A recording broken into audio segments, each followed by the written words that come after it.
ошта скорый помощь, скорый жардам менен кетти азыр ошто больница алып кетебиз.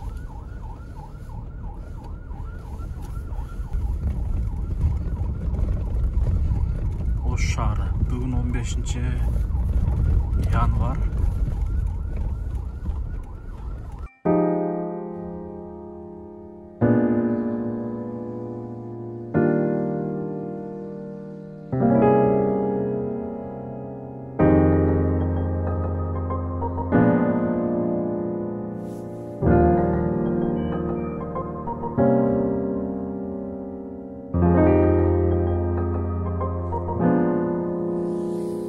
Денсаулығыңыз жақшыбы? Жақшы. Дәмдісізбі? Менің атым Медер болады. Сізге көз бірінші жол көрішіп отырмыз, а? Жақсы. Чоң ата кім боласыз сіз? Чоң атағым мен şu ülkeleri olan da atağız bizim atağız ne bunun atası bir tuğan. Şunun bir tek bir tuğan baldarımız. Жақын эле туған екенсіздерден да? Чоң атаның абалын көрдіңіздер да? Қандай қылабыз эми? Қандай қылсақ болот? Сіздер улуусуздар, сіздермен кеңешейин, машвара кылып, эми Кудай сактасын эртең бирдек болуп кетсе, эчтекени билбей, эми болбойлу деп ушу сиздер чакырдык да бул жерге. Рахмат. Азырынча akıl esi uşar жақсы балам. Birinciden. İkinciden hem Allah'ın aslında sebepler. Şu densavluğa baylanışlı. Bizde hem kışlar zerreden geldik. Tanış bir iş yok. Bana o zerrede selerden yardım. Birinci Allah'dan, ikinci şu sizlerden yardım kütüp bir tanışsa arkalı. Туғандарыңыз да келіп, кичине болсо да сүйүнүп, кубанып калдыңызбы? Әлбетте кубанам да. Машалла. Туған бар, туған да bir карын туған да, ооба да. Bu avam okşoş eкен sizge bu avam. Mına janыңızda турган avam, aябай окшош экен. Абдыкадыр avam өкөңүздөр куюп койгондой экен, караңыз. Бойлору, сүйлөгөндөрү, көрүнүштөрү да аябай окшош экен. Мына өзүңүздүн дагы иниңиз Табылды агай келиптир мынакей.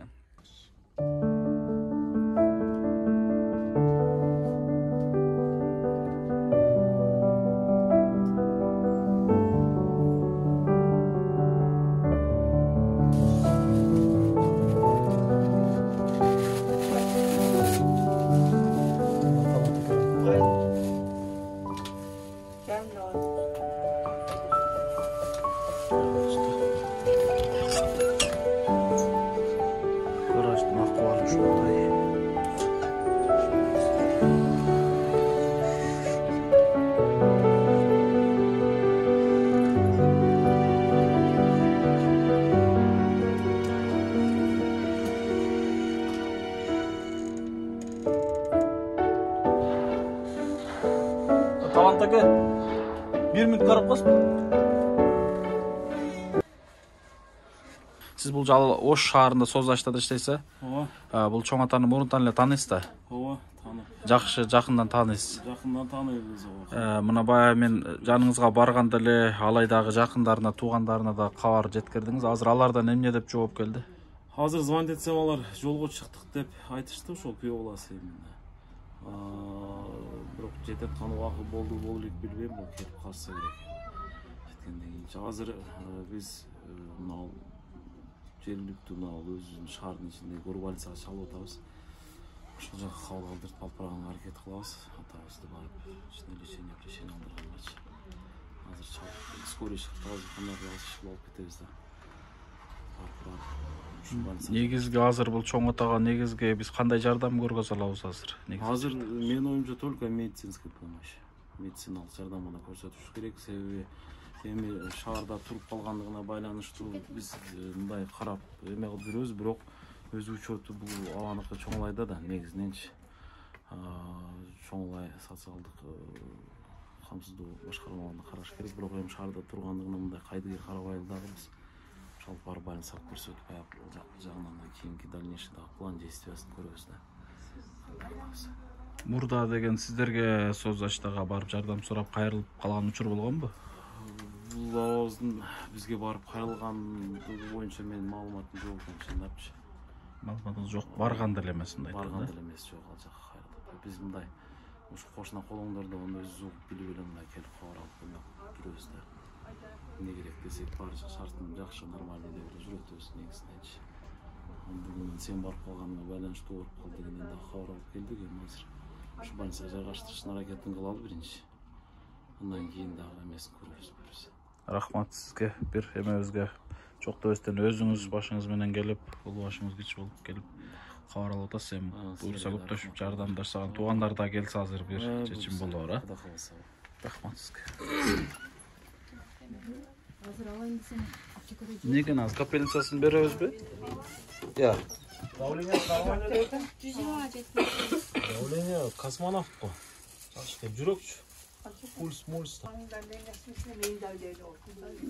Siz karab жатасыз bu больницага эгерде жатсаңыз?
Assalamu alaikum, hurmatlı mekendештер, касиеттүү кыргыз элим, арбаңыздар, амансыздарбы, тынчсыздарбы?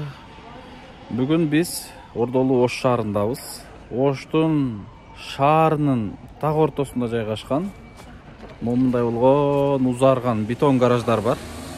Мына ушул узарган бетон гараждардын биринде, мына аркамда түтүн чыгып аткан жерде 90дон ашкан Раджап чоң атабыз жашайт деп мен сиздерге 2018 жылы март айында 5 март күнү коомчулук менен бөлүшөм. Мына ошондон тартып таанышпыз, жакынбыз, 4 жыл болуптур. Ушул чоң атага колдосок, жардам берсек, келиңиздер, жардам бериңиздер деп Жалал Абадка муктаждар комплексин салып, ошол жака алып кеткенбиз. Ал жерде кышы менен жашап, 4 ай жашап, бирок ал жерден бир күнү мен жок убакта качып баса берген жакшы билесиздер. Эмне үчүн баса бергенин жоопту алып берген өзүнөн, суроо берген билесиздер. Кайра зорго ынатып, кайра Жалал Абадка алып кеткенбиз. Кайра бир айга жетпегендей эле жашап, медер мен бул сенин салган жериң жакшы экен, абдан баары жакшы. Бирок мен бул жерге көнө албадым деп кайра баса берген. Чыдабадым деп, улуу кишиген, карыгаң кишиген, өзүңдүн жакының же жаш бала болсо кармап отурсаң болот, бирок улуу кишини кантип кармап отурасың? Биз бул жерге келдик, эмне максатта келдик? Урматтуу мекендештер, урматтуу бир туугандар, өкүнүчтүү кабар, өкүнүчтүү жаңылык. Албетте көбүңүздөрдүн кабыргаңыздар кайышып, көбүңүздөр кайгырсаңыздар керек. Бул чоң атанын тагдыры баардыгыбыздын жүрөгүбүздү жаралап, жүрөгүбүздү тилет чындыгында. Анткени жалгыз момундай оор абалда жашайт. Мына азыр чоң атабыз, мен Ошко келгениме бүгүн 3 күн болду. Кече эмес, мурунку күнү келген. Азыр чоң атанын жанындабыз, жакындары, туугандары, чоң атаны тааныган саналаштар, Ош шаарында соцзащита жана поликлиника, экинчи поликлиникада кызмат кылгандар, негизгиси жакын болгон туугандары дагы келип, баардыгыбыз чоң атанын жанындабыз, момундай айтканда.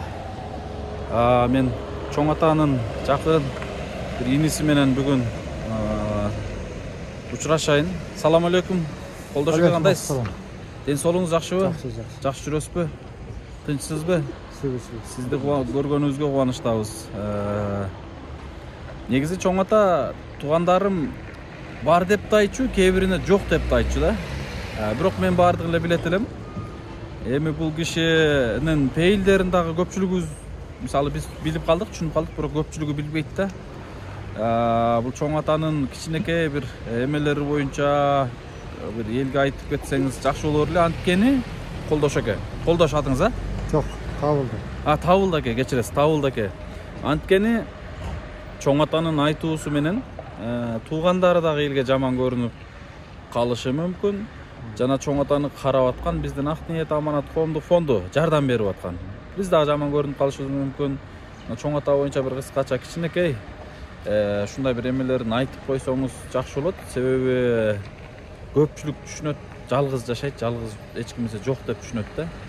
Бул киши эмнеге туугандарым жок деп көбүн айтат? Бул негизи мен иржеп атам бул өзү. Кичинекей детдомдо чоңойгон да. Детдомдо чоңоюп, ошондо жүрүп окуп, азмаз орус бейли мүнөзү бар. Туугандардын арасында биз апарып неме кылганда бир айга жакын турду да кайтып ошко келе берген. Айтат. Мен ошто сагындым. Бул жерде дамыктым, башка артык шылтактарды айтып, такчак келе берген. Неге туугандары жок эмес бар, Кырайга ошо көп атасы менен бир тууган. Мен сол бир тууган укасынын баласы болдум. Бир тууган инесинин баласы. Ким деген иниси болгон? Жусуп деген. Жусуп деген. Бак Кытайда жүргөн. Ол Мамажан. Кытайдагы Мамажан чоң. Ал аксакал азыр барбы жок Кытайда? Жок, өтүп кетти. Өтүп кетти. Анын балдары бар дейт. Анын балдары бар. Кытайдан келгенде келип бере жатаман кабар алып келип кетти. Сиз канча бир туугансыз? Биз 6 бир тууганбыз. 2 уул, 4 кыз. Бул Раджап чоң атабыз канча бир тууган болгон негизи? Негизи Раджап атамдар так 4 бир тууган болгон. 3 уул, 3 уул, түшүндүм ошондо. Бир кыздын оол гаражда жашап аткан энебиз, 90-дан өттү. Бир уул сиздин атаңыз экен. Мен атам өтүп кеткен. Бир уулу Кытайдагы. Ол өтүп кеткен. Алда өтүп. Раджап аксакал менен эже калыптыр да азыр, а? Ошондо сиз канча бир тууган дейсиз? Биз 6 бир тууган. 6. Бир Кытайдагы абадан канча баласы бар? Кытайдагы абадан так. Ондо 2 уул, 2 кыз бар. 2 уул, 2 кыз барбы? Алар сурап турушабы же? Сурап турушат. Бирөө кыргызча эле пейилдери? Бишкекте алар жакшы. Бишкекте. Бишкектеби? Пейилдери, мүнөздөрү кыргызча элеби же? Жок. Уже орусташып, кытайча болуп кетти. Кыргызча келип мында кабар алып келип кетти. Бишкекте жашайт да. Ошол учурда туугандары мындай чогулуп, сүйлөшүп калганыңыздарда кандай ой пикир жаралат мындай сиздерде? Ушул чоң атаны бир жолу ушу гаражда калтырып койсом, мисалы былтыр жалап калып кеттик да. Эми дагы деле алай калып барып, бул кишинин мындай айтканда кыргызда сөз бар го, өсөрү калбады. Эмнеси калды дегенчи, ошондой сыяктуу эле эми бул кишини ошол жакта, ушу Каарыганда ошол жакта эле жашаса деп мындай өзүңүздөр машвара кылып алып кетейин деп ушундай дагы эме кылып көрөсүздөрбү же кандай бул негизи? Сүйлөшүү болуп. Биз жазда мен бир жээним менен келдим машина менен. Алып кетейин эле деп ата. Жүрүүм десе мына бар. Машина менен өзүм машинам бар. Кетейин деп. Мен жүрүүчүм жакшы, ошол эле жакшы. Сталайга өзүм барып турамын. Сервинин кызыл болгола. Деп мына. Муну бирок чоңлайчы биздин туугандар баардыгы эле билет эле жок. Кылык жорук. Кылык жоругун, эми ошо кандай кылык жорук эми? Кылык жоругу деген табышмак да кээ бирине. Кандай кылык жорук? Айтканга көнбөйт да. Мисалы үчүн сизге деле мисалы жалал атка бардыңыз, сонда турдук. Биз 5-6 ай жашап качып келе бердик. Болбосо ошондой эле болсо болмок да. Жүрүү жумшак, ушундай жакшы шарт бар. Өзүнүн көздөгөнүн бербеген, өзү айтканын кылган киши экен да. Жалгыз жашап бир жолу баандай мындай айтканда, орусча айтканда эгоист болуп калыптыр да. Бирок ошентсе деле эми каарлык, бирок бар жанында бирөө болуш керек да. Ушу жанына туугандардан бир жашыраак бирөөнү коюп, каерде жашаса дагы ошол жерде бир чайын, тамагын сунуп турган, колуна кол болуп турган бирөөнү бир байласак болобу? Табылды аке. Болот. Ушундай кылбайлыбы? Мисалы мен деле дайым бу жерде тура албайт экен. Мен бир келгенде кабар алып, керек нерселерин алып берип койло, кайра ишим менен кетет экем. Чынын айтканда мен жанында көптүккө тура албайт экем, кызматтап калат экем. Кандай болот ушундай кылса? Болобу бир сүйлөшүп ушуну эме кылсак, чечсек жок дегенде. Болот. Болот. Болотпу? Ассаламу алейкум. Бияга абам келаткан ким эле? Салам алейкум. Кандайсыз? Ден соолук жакшыбы? Дамдысызбы, тынчсызбы? Атыңыз ким эле сиздин? Менин атым Абдыкадыр. Абдыкадыр аба, машалла. Бергеңиз эми. Абамдарды бүгүн алайдын өзгөчө кишилерин бөлүшөм да, албетте. Чоң атанын маселеси менен. Кандайсыз? Жакшы. Ден соолугуңуз жакшыбы? Жакшы. Дамдысызбы? Менин атым Медер болот. Сиз көз биринчи жолу көрүшүп атабыз, а? Ооба. Жакшы. Чоң ата ким болосуз сиз? Чоң атам мен şu ülkelere olan da atamız bizim atamız ne bunun atası bir tuğan. Şunun bir ek bir tuğan baldarımız. Жақын эле тууган экенсиздерден да. Ооба. Чоң атанын абалын көрдүңүздөр да. Ооба. Чоң атанын абалы. Кандай кылабыз эми? Кандай кылсак болот? Сиздер улуусуздар, сиздер менен кеңешейин, машвара кылып, эми Кудай сактасын эртең бирдек болуп кетсе, эчтекени билбей, эми болбойлу деп ушу сиздер чакырдык да бул жерге. Рахмат. Азырынча akıl esi uşar жақсы балам. Birinciden. İkinciden hem Allah'ın aslında sebepler. Şu den sağlığa baylanışlı. Bizde hem kışlar zerreden geldik. Tanış bir iş yok. Bana o zerrede selerden yardım. Birinci Allah'dan, ikinci şu sizlerden yardım kütüp bir balınsa arkalı. Balınsa жаткырабыз. Алгамсанабыз, Кудай кааласа. Бирок аба балынсага жаткырабыз. Балынсада жатканда жанына бирөө карашканы керек. Анан азыр табылдакеге айтып атам да. Аба эми ушундай кыйынчылыкта бир жанында бир тууганчылыгыбызды көргөзүп, бир жашыраак бирөөнү байласак, себеби колуна кол болуп, бир оорун жеңилдетип, алып берип, карашып турган бирөө болбосо кыйын экен да. Эгерде ошондой татыктуу жашайм, карашам деген болсо, чоң ата каерде жашап алса ошол жерде жүрсө дейт элек да. Кайра эле жанагы Жалал ата комплекске апарайлы. Ынатайлы. Көндүрөлү. Больницадан чыккандан кийин ынатайлы дагы ошо комплексте дагы жанында бирөө болуп карашса дейт элем да. Мен баардыгын түшүндүрүп койсом, аерде жол жоболорун баардыгын кайерге барып, эмне алып келет, продукта, тамак аштын алып берип, бирок Жалал аттын жакшылары көп. Тамак ашын жана башкасына жардам берип турат. Ооба. Бирок ошону бир чечсек, туугандардан кимде бирөөнү койсок, эми бул кишини ушул бойдон жалгыздатып таштап койбойлу. Чын айтканда азыр мен таштап кете албайм, 3 күндөн бери жүрөм. Кеткеним менен деле каерде болбойм, жүрөгүм жайында эмес да, чындыгында. Себеби ушул кишиге көнүп калган экенбиз. Мына мен кетип эле тамак ичкени же дарыканага кетсем эле медер деп жердекилерден дагы сурайт экен, медерга кет депчи. Анан кыжалат болот экенсиң. Азыр абам жакшы элеби? Жакшы. Жүрүңүзчү кошо кирели, басын. Медер балам келди деп кайта баштап турады. Аз сурап ата ошондой. Кана бисмилла кире бериңиз, табылдыкка кириңиз. Ушундай ушул Ош шаарындагы гараждардын биринде. Эми жашообуз тагдыры оор, бирок Кудайдан ушуну сурап алган атада. Мына азыр караңгылап эле кирип баратабыз. Мынаке чоң атабыздын жаткан жери. Ассаламу алейкум, чоң ата, кандайсыз?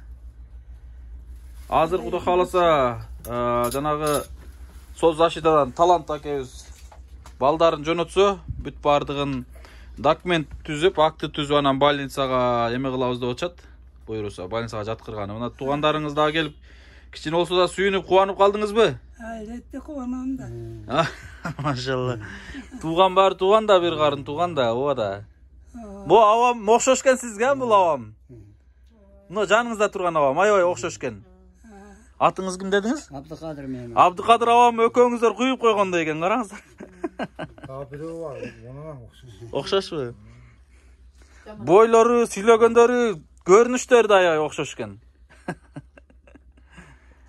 Мына өзүңүздүн дагы иниңиз Табылды агай келиптир, мынакей. Чоң ата азыр Кудай кааласа, жанагы Соз Защитадагы жардамдашып карашып аткан Талант акебиз. Ал дагы сиздердин жердешиңиздер турбайбы? Алайдан экен. Азыр ал акебиз балдарын эртең менен келип кетиптир. Балдарым жөнөтүп азыр акты түзүп эме кылып атам дейт. Ошол документтин негизинде больницага, областной больницага жаткырабыз деп неме кылып турабыз, аба. Бирок ошол жерде карашканы бирөө жанында болуш керек да дайымачы. Кудайга айланайын. Чоң атабыз бул гаражга Баягы өзүнүн айткан жомокко салыштырып айткан bir сөзү бар. Эмне дейт эле? Bir чымчыкты капасынан сууруп алып чыгып, шундай bir алтын уйга апарып койсо, аерге көмбөй кайра учуп келе берет экен да. Мына ошол өзүнүн ошол алтын кушка теңеп бүгүнкү күнгө чейин өзгөчө ушул гаражда. Эми гараж деп аталганы менен бул жер жылуу. Өзүнүн айткан сөзү бар, коммунизмдеги жашоону көрүп атат да. Кандай жакшы элесиз чоң ата? Азыр жакшы. Тамак иштиңизби? Yakşılarının kulağı kaçıyor. İşte. Darı işte. Тамак иштеби? Бу чоң атамдын bir эмеси боюнча bir кыскача bir айтып бербейсизби? Бул кызыктуураак болсун, бизге ушул таалим, тарбия болсун. Канча жыл каяктарда кошо жүрдүңүздөр эле? Негизи акыркы жолу чоң атанын алдына качан келдиңиз? Ersen meni keçe jönögönbüz birinçili. Keçe alaydan. Keç gelip keç gelmem.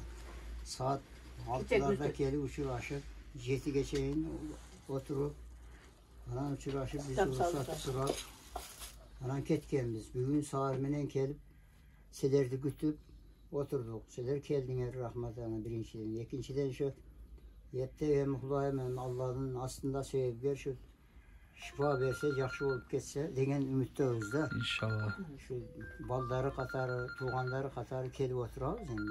Allah için okudu. Aa, şu vaktimiz. Telefon gibi bakıyorsun, çaldı.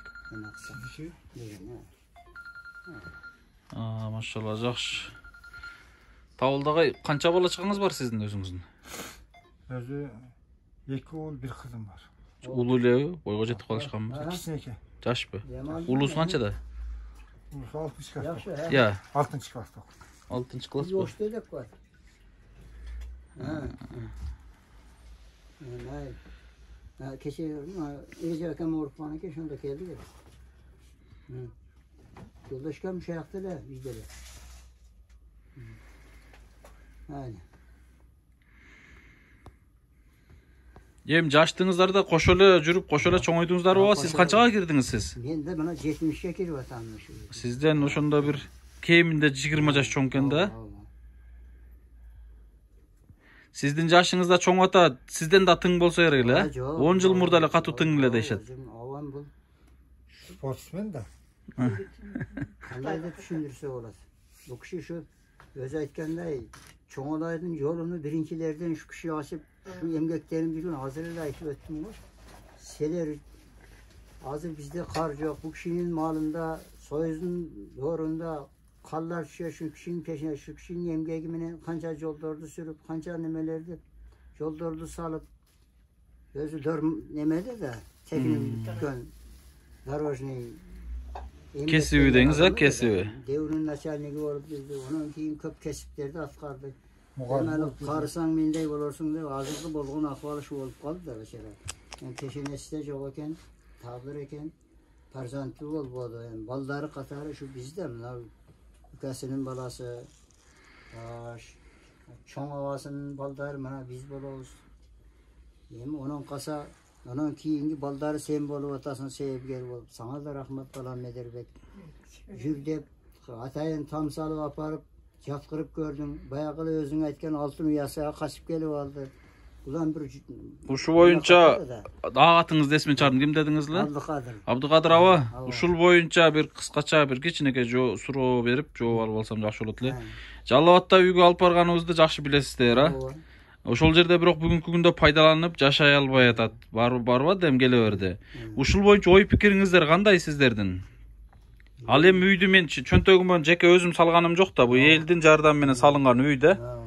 Эми элде ар кандай түшүнүк болуп калышы мүмкүн. Сиздерде ой кандай калды эми ошол жерде? Ой кандай, мындай азыр биз тууган катары, балдары катары мактанып отурабыз, бирок ол кылган, сенин кылган эмгектериң өзүнүн farzantынан тышкары эмгек кылып, sen atыңды угуп, өзүнчө сүйүнүп, сага 1000 мерт аркаңдан дуа кылып отурабыз да, шу жакшылыгын көрүп. Awam эми ушундай адам экен, өзүнүн ойга кандай туура келсе ошону кылат да. Ошон үчүн бул awam эми сага 1000 мерт рахмат, ыраазыбыз, эч кандай тескери оюбуз жок. Жакшы. Эми баягы ошол жерде биз жашай албай, ошол жерде пайдалана албай кетип калганына биз кичине баягындай ичибиз, жүрөгүбүз муздап жүрөт. Негизи ошол жерге алып барып, дубасын алып, өмүрүнүн аягына чейин кызмат кылсак деген ниетибиз болгон. Бирок ошол ниетибизге Кудай жеткирбеди. Бир аз жашады, кайра келе берди. Анан туугандар арасында, эл арасында биздерге болгон капачылык жана башка нерсе жокпу дегеним. Биринчиден аксакал катары мен айтайын, эч кандай тууган неме жок. Сенден наразычылык жок. Акам өзү эле баягы айтып өттүк го, өзүнүн уясыга келип эле şu yerге үйрөнүп алган экен, мына келгениге 20 жыл болоюн деп калды. Ошол өзүнүн кепасыга келип алып отурат да. Анан наразычылык болгон болсо айтың, медер балаңыздан, дагы алып кетейин дейт. Кандай дейсиз? Наразычылык жок. Жок, больницадан чыгарып менен Кудай кааласа алып кетебиз буйруса. Өзү ынаса эле да. Өзүңүз ынаса дейт. Aynen var. Машалла, машалла. Var. Бирок Абдыкадыр аба, мен азыр аба бияга агайга айттым. Ушул Жалал-Абадка барганда жанына бир жашыраак бир туугандардан бирөөнү кошуп берсеңиздер жакшы болот эле деп атам да. Ошол жерде кадимки эле жашай берет. Бирок чоң атанын жанында караса. Былтыры биз эми жанында ошо комплекста эле болдук да, ачылышка даярданып, кышы менен аерде болуп караштык. А мен эртеңден баштап Талат түзгө чыгып кетем, заграницага чыгып кетем, ал жерде болбой калсам кыжаалат болуп калам да. Ошого бир жашырактан бирөөнү кошуп дайындасаңыздар азыртан, больницадан чыкканга чейин бирөөнү дайындайлы. Больницада 10 күн жаткан болсо, больницадан чыккандан кийин ошол жерге барып жайгашып жашаса. Бирок ошол кошо бирөөнү сиздер машвара алып кеңешип бирөөнү жөнөтүңүздөр. Кандай дейсиз Табылды ата? Ого эле макул, ого эми бир Ben koşun ele. Бул карындар биринчиден мына карындар сен көрүп отурасың Медербек дайыма эми тууганыго бир тууган катары биз деп мактанабыз. Бирок мына кош Алла Тааланын кудуретиге тан бериш керек. Кандай деп бир түп бир улакты жаратпастан мурда бир түп шубакты жаратат экен да Алла Таала биринчи. Ошого окшош мана шуга тан бериш керек. Koş büyüğünü koşup koyğanuğa, qaran qanatdaş qoңuшу qılıp. Şunu aytsanız. Şuğa oğuzumuz açılıp Allah Taala'nın barlığa birliğiga işenmey atabız dagı hem. Hem şunun üçün dagı da mana akam akalarim, ükalarim devesin koş büyüğüyle. Koş büyüğünü koşup bersiňiz deydi. Şu qanday deyip. Allah Taala'nın İnşallah. Hem şunda Bирок ошол мен келип кеткениңиздерге деле жардам берем. Машинаңыздардын бензин жана башка маселесине деле караш берем. Бирок ошол жерге барганда сураныч бир айда сөзсүз бир жолу бир келип турсаңыздар, сагынычы жазылып турат да, ийнилерим келди, укаларым келди деп, ошол жерде көнүп жашай берет дегендейчи. Мага эмне кабар алып келип атат депчи. Ата жерде жалгызсырап, биздин элге, биздин жерге көнө албагандай болуп келе берди, түшүнбөйм кыскасы. Ошол жагына да карашсак. Каалабыз деп турганбыз, машвара кылыпчы туугандар. Ого чейин бой келип алдык да. Siz кабар алчак 4 ай өтсө анан келе берет. Ош деме Жалал-Абад аэропортунун жетекчиси да тууганыңыздарбы? Тууганымыз да. Ким эле аты? Зикир. Ким? Зикир. Зикир аксакал. Ошол аксакалга дагы жакшылап дайындаш керек. Ол кыздан да бирок. Ошондой деп уккам. Ооба. Бар бир атанын балдарыбыз. Эми Абдыкадыр аба, өзүңүз айткандай мен деле сиздерге жакын тууган болуп калдым. Мына чоң атанын мындай айтканда небереси баласы болуп калдым. Келиңиздер, баарыбыз туугандай болуп, биригели дагы, катташалы дагы. Чоң атанын канча өмүрү калды бир Кудай өзү билет. Ушул өмүрүнүн аягына чейин кошо баарыбыз кызмат кылайлы аба. Таштап атып кетпейли сураныч. Кош бежеге же медерге же жана башкага ишенип таштаган боюнча бир жылда бир келбейли. Сураныч абалар мен сиздерден, Башка нерсе эме кылбайм, талап кылбайм. Келип, жанында мынтип сүйлөп турсаңыздар эле бу киши ичи кудураңдап жеңилдейт да. Жалгызсырабайт дегенде, сураныч. Иншалла, чоң атага Кудай шифа берет, жакшы болот. Мынакей бизди баардыгыбызды чогултуп туруубузга себепкер болгон ушу чоң атабыз. Азыр больницага Кудайым буйрса, урматтуу достор, мекендештер, больницага Алла жардам берип жаткырып алсак, 10 күн ошол жерде дарыланып лечение алса, андан улам ал жерден чыккандан кийин ошол кайра Жалал-Абадтагы комплекске алып кетип, ошол жерде кышы менен кыш эле эмес, ошол жерде өмүрүнүн аягына чейин жашасын деп биз ошону салганбыз. Жок дегенде суук маалда ошол жерге барып жашап, жерин сагынганда кайра ысык маалда келип, канча күн болсо да туруп кайра ошол жерге барып өмүр сүрсө деп ниет кылып атабыз иншалла. Чоң ата дагы ошого макул болуп, барып берсе жакшы болот. Мына бүгүн макул деп атат, бирок эртең да пейил өзгөрүп кетпесе экен деп атабыз, Кудай кааласа. Алладан тилектир. Мына ушундай. Сиздерге чоң рахмат, алыстан келдиңиздер. Ушундай урматтуу жалпы мекендештер, кайрымдуу Айкөл кыргыз элим.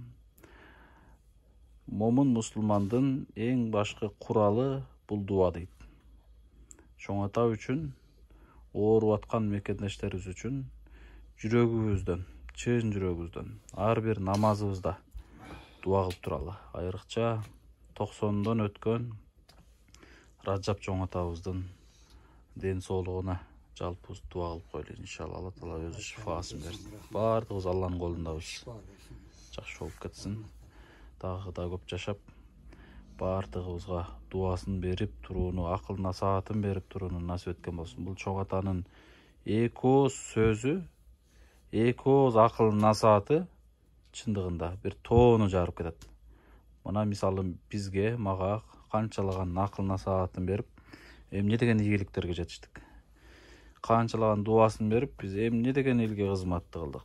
Мен ойлойм, ушул чоң атадай болгон аталардын дуасынын артында ошол ийгиликтер жаралды, иншалла. Алла Таала өз шифасын берсин. Кош бени, сиз азыр больницада жатуусуна карашып эме кыласыз, буюрса? Больницага жатканга бир жерде жардамдашып. Бирок Жалал-Абадка мен бара албайм. Жалал-Абадка барып карай албайм мен. Буяктан барышам, келишем бар. Ичинизге жүрөт. Чоң атанын жанында туруп аякта жашай албайсызбы дегенибиз? Азыр сиз да айтып аткандан. Ушуну эске алышыбыз керек да, азыр бири-бирибизге ишенип, бияка ишенип туруп кетип калсак, дагы чоң ата баягы эле жалгыздыкта калып кетет да аба. Буякта калса жалгыз. Ошону аба өзүңүз эми улуу кишисиз. Бу жерде болсо түшүнүктүү. Аба ошону эме кылсак, жалгыздыкка мен жок мына жерде. Бу жерде калсак эч кандай калбайт. Бу жердеги кылган кызматы бешераныкка кагылды. Неме Абдыкадыр аба мындай эми бул эже жөн эле коңшу да. Бирок аяка бияка окуусуна жана башка жагына басып турат экен. Мен 2-3 күндө практически көрүп турам да. Дайым жанында болгондо болот, болбой калат көп учурда, ачык эле айтканда. Кээде кароосуз эле калып атат. Ошого бир баланы бир жанына дайым байлана турган, бирөө кызмат кыла турган, небере кылып байлап берсек жакшы эле аба. Ушуну ойлонолчу Суранчы, эми канча жыл кызмат кылат, Кудай өзү билет. Жашыраак бир мектеп окуучусу болсо деле ал жактан мектепке киргизип коет элек Жалал-Абадкачы. Анын жатым туруму немеси кандай болот? Иә. Анын каражаты кандай болот? Эмненин каражаты мисалы? Жок. Мисалы үчүн да эми. Жем жеп ичкени чоң ата жеп ичкенин жей берет. Ооба. Мен өзüm төлөйм. Жатаканасы кандай болот? Каердин жатаканасы? Жалал-Абадтабы? Жалал-Абадта бай үйдө кошо жашайт да, чоң атанын үйүндө кошо жашайт. Апа, сиз кызыксыз го. Чоң ата менен кошо жашайт. Чоң ата эмнени жесе, кошо жеп, ичип, кошо жашайт. Чоң атага бала болот мындай айткандачы, ошол үйдө. Ким бар эжет оякта? Биздин балдар 2 кызым бар, мисалы үчүн мен. Ушу тууган уруктардан бирөөнү көндүрүп сүйлөшсөк жакшы эле эми, бирөө. Зикирден бир ол эме балдарын үйлөп жайлап койду. Анан бир башка бир өзүгө караштык бирөөлөр табылса, Секеле кичине тестер бала керек. 10 класс Мына şu tavuşağa girsin. 8-9 Aeroportun. Значит, акча бар. Бир иши жок жүргөн балага эле айына бир 3000-5000 берем десем эле бирөө келип курсагын тогозуп жылуу үйдө жашай берет эле да. Окуучу ар бириңиздер ошончо туугандары бар экен 500 сомдон ар айда чыгарсаңыз. Ал маселеси каралат, ал жагы эми чечиле берет. Бирөө караса да эми, карап жанында жатса ооба, тыйын маселесине.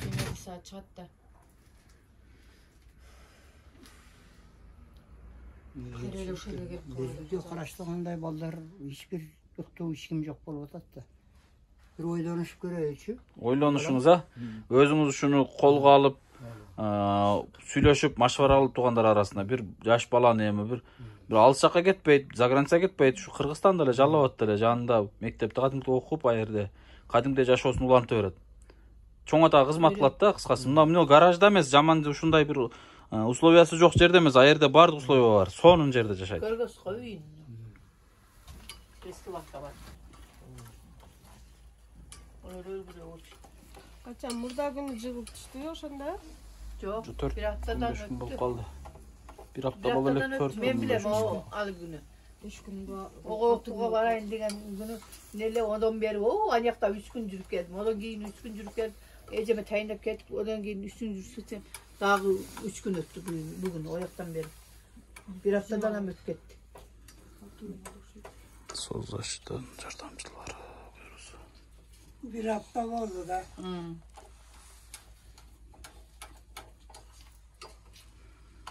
O yakta birinci günü gittim. 6. günü gittim. 6. günü gittim. Oo, 4. günü. Tamam, gitti.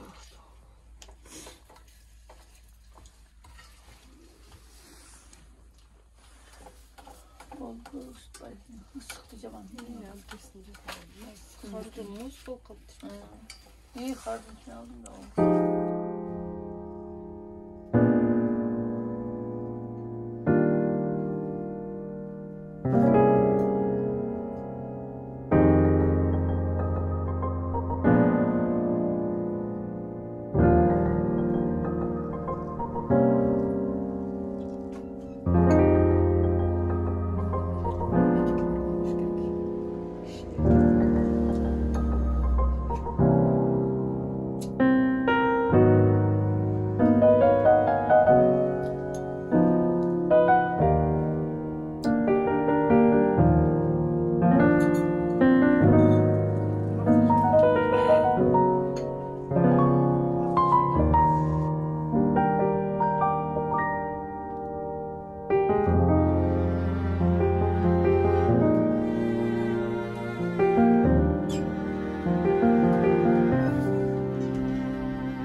Bundan başka daha qanday dori alacağız?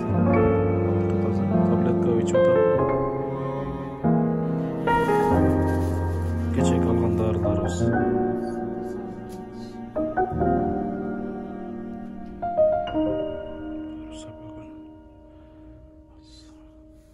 Больницаga жатып қалса.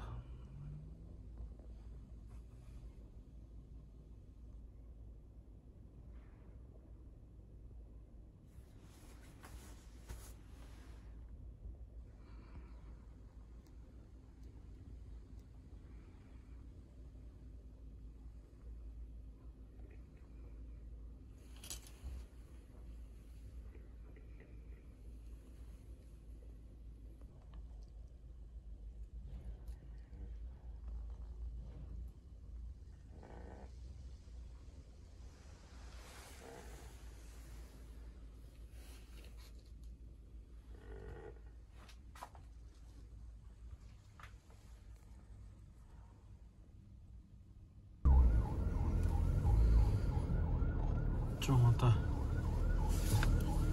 skori помощь, skori yardım menen yetti hazır oluştu. Больница alып kettiz. Bu skori yardımı dağı 3-cü günü qaran çekildi. 1-ci günü çakırdık elek. Gelip biroq yardım görgöz albay ketişken. Alып kete albaydı ekemiz dep. Hazır bir sozlaştan hizmetkerleri bardığın oşo çakırıp düşündürüp avalın görgözüp anan araң alıp kettiz.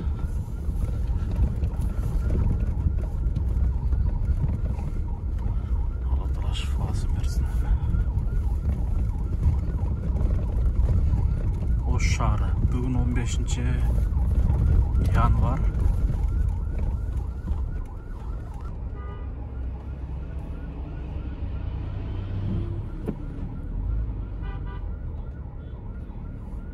Байкуш чоң ата. Жалгыз. Карлык.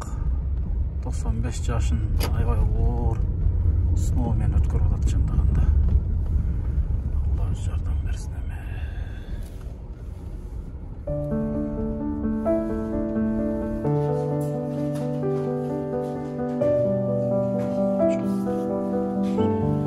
Жакшы жаттыңыз эми чоң ата.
Урматтуу мекендештер, урматтуу жердештер, жалпы кайрымдуу кыргыз элим.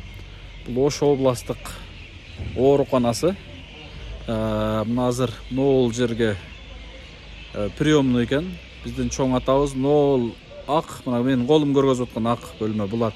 Бул бөлмө баягы убактылуу кармоочу бөлмө экен. Азыр ошол жерге жаткырдык. Бүгүн суббота күн болгондо дагы обедтен кийин келгендиги үчүн дарыгерлердин баардыгы кетип калып, эртең дагы жатып, анан понедельник врачтар келген болсо, ошого жараша назначение коюп, кайсыл бөлүмүнө жаткыруу боюнча понедельник айтабыз деди. Бирок ага чейин ошол убактылуу жаткан азыр жогорудагы видео ошол жерде жатып, дарыларын, тийиштүү уколдорун, капельницаларын алып тура турган болду. Кыскасы абалы Кудайга шүгүр, өтө эле жаман эмес, жакшы, шүгүрлөр болсун. Ушунчалык дагы болгону чоң ата эмнеге ооруп калды деген кээ бириңиздерде суроо болушуңуздар мүмкүн. Эми каарлык биринчиден, экинчиден ушу кичине тайып жыгылып калыптыр. Мына ошонун айынан колу буту, иштөө жактары өтө баяндай слабыйлашкан. Бүткүл денеси слабыйлашыптыр. Албетте 1935 жылы төрөлгөн болсо, наранын 65, 85, 90дон өтүп калды. Бул жылындагы бир 2-3 жыл туура эмес болгон деген ушу 93кө чыккан чоң ата. 93тө албетте баардыгыбыздын эле ден соолугубуз мыкты болуш, кыйын болуш керек. Мына ошол чоң атанын жашына жеткирсин баардыгыбызды. Бирок ушул областтык больницага алып келип жаткыруу биз үчүн бир кыйла маселе болду. 3 күндөн бери ушул жерде мына чоң атаны алып жүрдүк. Алып келгенибиз жок, бирок ушул Курманжан деген айыл бар экен, Тыдан нары өтүп кеткенде. Ал жерде больницага барганда ошол жакта жакшы дегенден ал жак алып барсак, ал жак отказ кылып коюшту, ал жерде больница. Андан кийин биз ушул областтык больница, городской больницалар менен телефон аркылуу сүйлөшүп ушундай аба катуу ооруп атат. Бирок бул сүйлөшкөнгө чейин биз дароо скорый чакыртылган. Скорый алып кеткен эмес. Биринчи келгенде алып кеткен эмес. Давлениясын текшерген, давлениясын көрдүңүздөр, видеодо турат 134, 130 экен. Температурасы жакшы, баардыгы жакшы деп эле кетип калган. Биз алып кете албайбыз, азыр ковид күчөп кетти деп. 3 күн мурда келгенде мына ошондой жооп болгон. Азыр кайрадан ошол скорый жардам, тез жардамды чакырып, баяндай буларга мажбурлагандай болуп, мажбурлоо иретинде ушул жерге алып келдик. Абалын катуу эле айтып түшүндүрүп, ушундай абалда жардам бербегениңиздерде качан жардам бересиздер деп эле мына соцзащита да ошо Талант мырза менен дагы катуу бир аз сөздө эме кылып калдык. Себеби ушул чоң атанын ден соолугу зээндик эйтти, айла жок ошол сөздөр чыкты. бардыгыбыз эле албайт экен деп таркап кетсек болбойт эле. Айла жок, бардыгыбыз ушул эмеге киришип, чоң атаны жоктун бир курс лечение алдырып алсак, бир жума дарыланса жакшы болуп чыгаар эле деген ушундай ой, ниет. Бардыгыңыздар урматтуу мекендештер, дуа кылып коюңуздар. Чоң атаны сураганын элибиз ушунчалык көп эле. Мына бардыгыңыздар эми чоң атанын акыбалын көрдүңүздөр. Чоң ата эмне үчүн жалал абаддагы үйдө жашабай атат деген да суроо дароо болушу мүмкүн. Урматтуу мекендештер, ал жерге биз алып барганбыз. Алып баргандан кыш ичи жашап, 4-5 ай жашап, жаз келерде бизге айтпай эшигин ачып такси чакырып басып келе берген, билесиздер, качып. Андан кийин биз кайра алып барганбыз. Кайра алып барып жашап атканда, бир айга чукул жашаганда менден катуу суранды. Медер, мен бул жерге көнө албадым. Туура түшүн балам мени кармабачы, кыйнабачы мени. Мен өз оюма койчу деп катуу суранганынан болуп турганда чоң ата бир шарт менен, бирок жок дегенде кышта келип ушул жерге жашайсыз десем макул деген. Бирок мына кышка чейин күздөн бери эле биз кайра алып кетүүнүн аракетинде жүрдүк. Ушул Оштон ушул ынабай эле, кетпейм деп эле, мен ал жака барбайм деп эле ушундай жообун берип атты чындыгында. Ушундай, урматтуу мекендештер, мен деле ошол муктаждар комплексинин төөрүндө ушул чоң атаны апарып алып, дуасын алып, ошол жерде жашаса деген ниетим бар эле, бирок ошол ниеттерге толук жете албадык. Бунун баардыгы Кудайдын буйругу экен. Мен колумда эмес экен. Туура түшүнүңүздөр. Мени жек көрбөңүздөр, мени жаман көрбөңүздөр, жаман айтпаңыздар. Туура түшүн менен кабыл алыңыздар. Чоң атанын пейлин, характерин мына туугандары деле айтып берди. Баардыгы жакшы тааныгандар билет. Мына ошолордон тактап сурасаңыздар баардыгы айтып берет. Мына ошол чоң атанын характерин айынан ушундай нерсе болуп атат. Мына областтык больница, бул жакта абаларыбыз кошобуз баардыгыбыз буйруса. Кудай кааласа чоң атабызга шифасын берсин, сиздей болуп тың болуп басып жүргөн күнгө жеткирсин Кудай, Иншалла. Рахмат кылам. Иншалла. Менетти, кызматты жүдө кылып атат. Алла разы болсун. Кудайдын сообу тийсе, ушул сиздерге ошол аталардын дуасы тийсе деп гана жүрөбүз. Башка кызыкчылык, башка пайда жок. 3 күндөн бери ушул чоң атанын дуасын, кичинекей болсо да дуасын кылып калайлы. Эми бул киши канча жашайт, Кудай өзү билет. Айып бизде балам, биз кечигип калдык да, алыскы жер экен, кечигесин. Иншалла баардыгы жакшы болот, сарсанаа болбоңуздар. Эми ушу дарыгерлерге күч кубатты берсин, баардыгы шифа Алладан. Иншалла жакшы болуп кеткенде Кудайым жеткирсин. Ушундай достор, мекендештер, чоң атабыздын маселеси боюнча кыжалат болбоңуздар, сарсанаа болбоңуздар. Буйруса жакындары, туугандарым азыр баары жанында. Азыр дароо алайга кетпейт эч ким. Дароо Жалал-Абадка биз дагы кетпейбиз. Мына ошол больница маселеси нарага бөлүмгө которгонго чейин ушул жерде болобуз. Понедельник толук чечилип калат, Кудай кааласа. Мына ушундай. Иншалла дуа кылып туруңуздар, баардыгыңыздар кереметтүү. Ордолуу Ош шаарынан жалпыңыздарга жылуу салам. Сиздин ак ниет аманат коомдук фондун колдоп аткан, дуа кылып аткан жалпы мекендештеримен Аллах разы болсун. Ушул чоң аталардын дуасы түздөн түз тийген болсун иншалла. Ассаламу алейкум. Бүгүн 15 январь, кечки саат 7-8 болуп калды буюрса.